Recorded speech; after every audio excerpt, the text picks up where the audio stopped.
I like to think of a chip as more like a regular putt, and I'll tell you why. And if you ever look at the Golf Channel Classics, if you look at, say, Ben Hogan playing Sam Snead, or Ben Hogan playing Tommy Bolt at Sarasota Lakes over in Sarasota, it's unbelievable. They used to have very thin putters, and the greens were ridiculously slow. So how do you think they got all their power? Your hands and wrists are your #1 speed producer. That's what they used. There was a lot of hand and wrist action. If you watch Ben Hogan, pictures of him putt, that's how he would do it. A lot of hands and wrists. Well, your hands and wrists are definitely your #1 speed producer. They're your fastest part of your body, and they're the only contact you have with the club. But there's one other tragedy with them. They're your weakest link. The minute you start using a lot of hand and wrist action, you create a lot of speed, a sharp angle, and that club face has a great tendency to be open or closed at impact.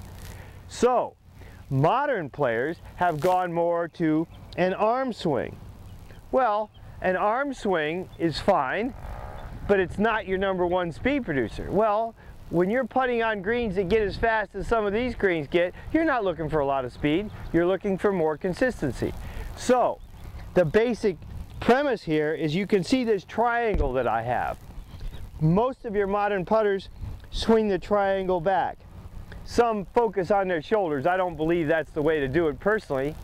The reason being is your arms swing and then your shoulders respond. I don't try to use my shoulders to swing my arms. It seems backwards to me. Would you eat soup using your shoulder to lift your arm? I don't think so. And the other part of it is when my lead arm goes back, it starts to tug on my shoulder. It puts some torque on my shoulder. So the farther back my arm goes, the more my shoulder's going to move anyway. But my feel, my sensitivity is in my hands. That's the only contact you have with the club. So without strong, sensitive hands, golf becomes a very difficult game. If you hold the club light, believe it or not, you create more sensitivity. So holding the club too tight locks your hands up, locks your arms up. Now all you got left is your shoulders and your body somehow. And that to me creates excessive movement and probably could cause some problems. So my stroke, I try to feel my arm swing back like so. You can see it. I try to feel my left arm and hand and the club all more or less in a straight line. And you see my left shoulder is probably a little higher than my right because my right hand is lower than my left. I don't stay like this, but my left arm, I want this fully extended because I want to tell my brain that my left arm and hand, my lead arm and hand, is the one that's in control.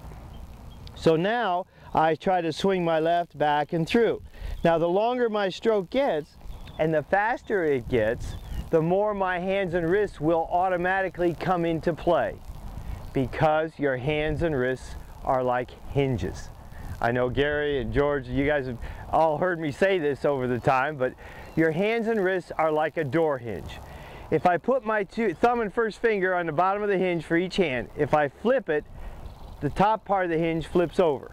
If I flip it this way, the top part flips over this way. Hinges follow momentum. There's no muscles on it.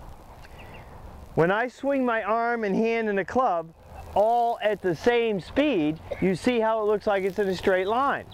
The problem is when I stop my arm, guess what happens? The club keeps going and so does my hand and wrist because it's a hinge.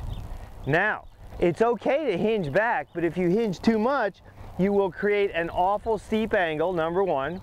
And when your hands are loaded up that much, your brain senses, I gotta do something with them. So what's the something you do? You hit. Well, that can create a lot of speed and that can create a lot of problems for you. So, when I swing the club back, as you notice, when I stop here, you probably can't even see it, but my hand and wrist still hinges slightly. I hold the club very light, so the weight of the club and the speed of my swing determine how much my hand and wrist will hinge. Well, that's a good thing because it will give you the exact amount of hinge that you would need. So the longer putt that I have, I hold the club light, my swing's going to get longer, And when I get back to here, I might feel my hands and wrists hinging a little bit. That gives me a second speed producer to go way down to the end of this green. So it's not all arms. I swing my arm back, and then I feel the club hinging my wrist a very slight amount, but giving me plenty of speed to get the ball all the way down there. So I don't have to work too hard at it. But if I were to try to do it all with my hands, like that, I'm hitting at the ball. That can create problems because I can create too much speed with my hands, too sharp an angle, like I said, and that can cause you a lot of misery. Now, once you get past this putter, the next best thing to that putter is a club like a 7-iron that has minimal loft on it.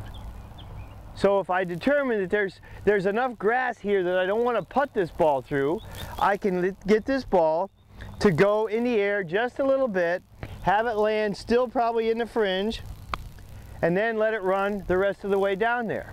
Now that wasn't a very big swing, but the key was I hit the ball in the air.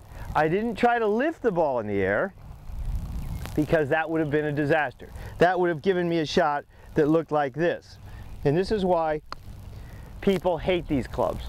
They absolutely hate them. And then I see them spend $100 and go in and buy a chipper, which is nothing other than a short 7-iron to do the same thing.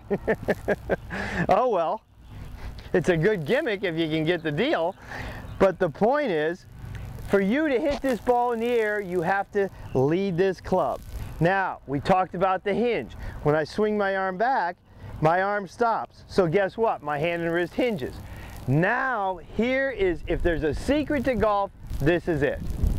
Don't let the hinge unhinge coming back through the ball, because that's what ruins the shot. Whether it's a putt, a chip, a pitch, or a full swing, that's what ruins the shot. So I'm here, and then what? I lead with this arm and hand, and I keep it going so the hinge stays hinged.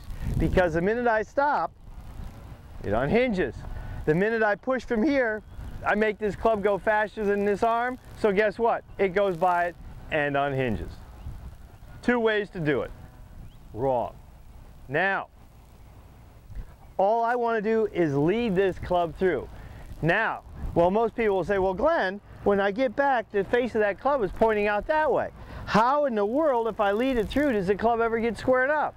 Simply because your arms rotate around your body. Back of my hand is facing you. When my arm comes back to here, it's now facing over to Tony. When it rotates back, it squares up. When it goes through, it rotates another 90 degrees. 180 degrees of rotation from way over there. I didn't do that with my hand only. I could have done this to do it, but then I would have never gotten to the ball. So I need my arm to lead and rotate the way it naturally does. If your arms get too tight, guess what? Your arm won't rotate. You can hold it right out there. Push that ball way over to the right. So if I'm hitting this shot, I want to go to the last flag, and I go like this, what did I do? I led beautifully. I hit the shot okay, but I never let the club square up.